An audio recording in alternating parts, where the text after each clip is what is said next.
esercizio vi serve per che cosa? È utilissimo per ricentrarci, per avere maggiore energia, per rielaborare qualcosa che ci dà fastidio. È proprio un esercizio che innalza il nostro livello di energia. Cioè, quando ti svegli, ci sono delle mattine in cui sei più stanco, delle mattine in cui sei più... Cioè, se la sera vado a letto pensando, oddio domani che giornata che ho, oddio domani ho quel cliente, oddio domani devo conferire col mio collaboratore con cui ho litigato, la notte cosa fa? Rielabora quei pensieri. Il mattino come ti svegli? Stanco. Chissà perché quando si deve andare a fare una vacanza che piace, si dorme anche 3 ore, al mattino ci si sveglia belli pimpanti. Sì, è vero. Lo so. Si fecero le valigie all'1 e alle 6 c'è la sveglia, no? Partiamo. Perfetto, capite? Allora, cos'è che fa la differenza? La quantità del sonno o la qualità dei pensieri che noi diamo prima di? Si fonda sui 5 punti principali, anche i 5 elementi principali. Il primo è il fuoco, quindi questo è per integrare. Integro i 2 poli, sia che una cosa funzioni, sia che una cosa non funzioni, accolgo.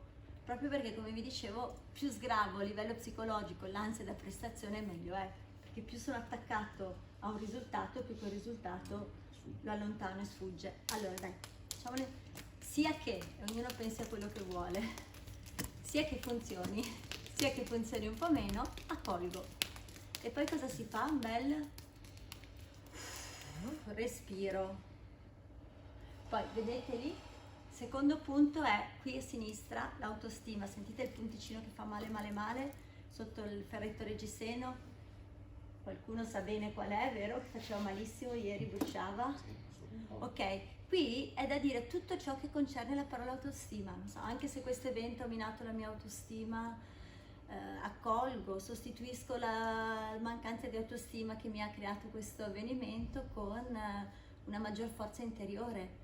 Non vi do delle regole sulla frase, se non che ci sia come parola chiave autostima.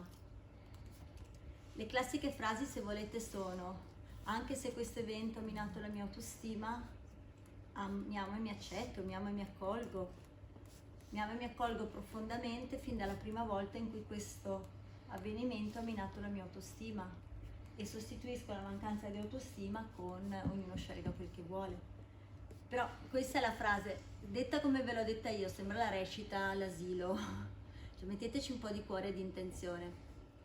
Perché pensate, uno dei fulcri delle nostre scelte, credenze e decisioni cos'è? Proprio l'autostima. Se io credo poco in me, cosa accade? Vabbè. Che non ci sono. Ok.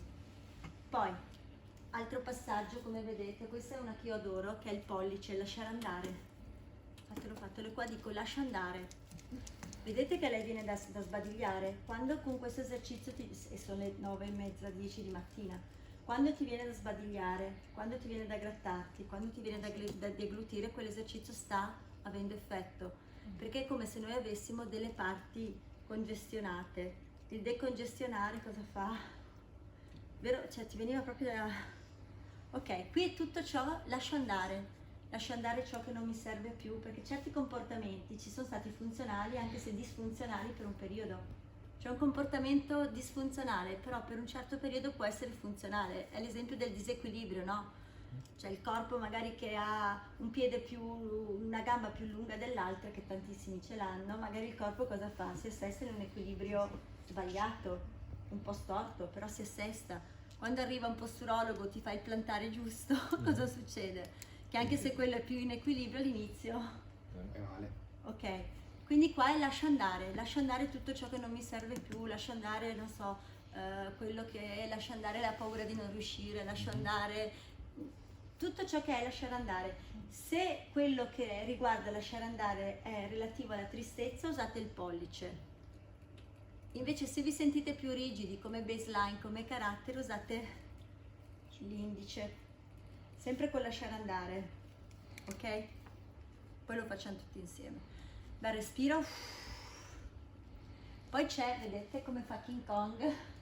Qui sentite il punto che fa male male? Beccatelo perché si sente proprio.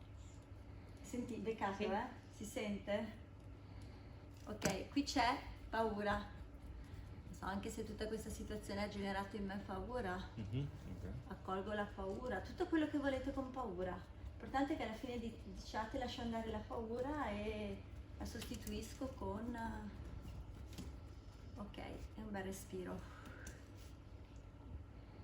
Poi c'è rabbia. Pensate, abbiamo preso le emozioni, cos'è che abbiamo detto? Accolgo entrambi i lati. Lavoro sull'autostima, perché quando c'è qualcosa che non va, una delle prime cose per tutti che viene ad essere minata cos'è? L'autostima. Dopo su cosa lavoro? Sul lasciare andare, sulla paura e sulla rabbia. Neanche se non so, questa cosa mi fa arrabbiare con me e con gli altri, accolgo la rabbia, lascio andare, scegliete voi le frasi.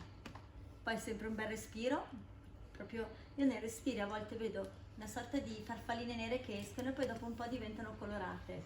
Che quando qualcosa è negativo, pensate a un regista cosa fa? Se c'è una scena brutta, macabra, cos'è che fa? Non è che la fa a luce al neon, il tono è più basso, le luci sono più scure. È la stessa cosa che succede qui dentro. Quando qualcosa non funziona, le sottomodalità, che sono che cosa? I colori, il movimento, le luci, i suoni, è tutto cambiato. Pensate un'ambulanza che arriva verso di voi, la sirena, cambia da un'ambulanza che si allontana. Sì. Ok? Torniamo, è sempre serena, Sì. Vedete? Ed è stato provato che quando una cosa ci fa paura, qui dentro la vediamo più grande. Abbiamo un colloquio con con un cliente rompiscatole, ci sembra più alto e più grosso di quel che è. Aveva visto Agassi nel tennis, quando visualizzava un avversario, se ne aveva paura, l'immagine che ne derivava era maggiore. Ultimo punto, si fa l'integrazione testa-cuore. Questo è come creare un ponte tra la testa e il cuore, dando delle affermazioni positive. Non so, io sono connesso, sono in grado di riuscire, quello che volete. E poi di solito chiudo con lo switch dicendo così è già così, come se fosse già. È come quando fate un ordine su Amazon, non è che poi avete l'ansia che non arrivi. Io so che arriva, invece quando noi chiediamo qualcosa a noi abbiamo sempre quell'ansia di non riuscirci. E quindi è come se quell'ansia creasse dei blocchi. Dai che lo facciamo velocissimi, Dani, abbiamo quasi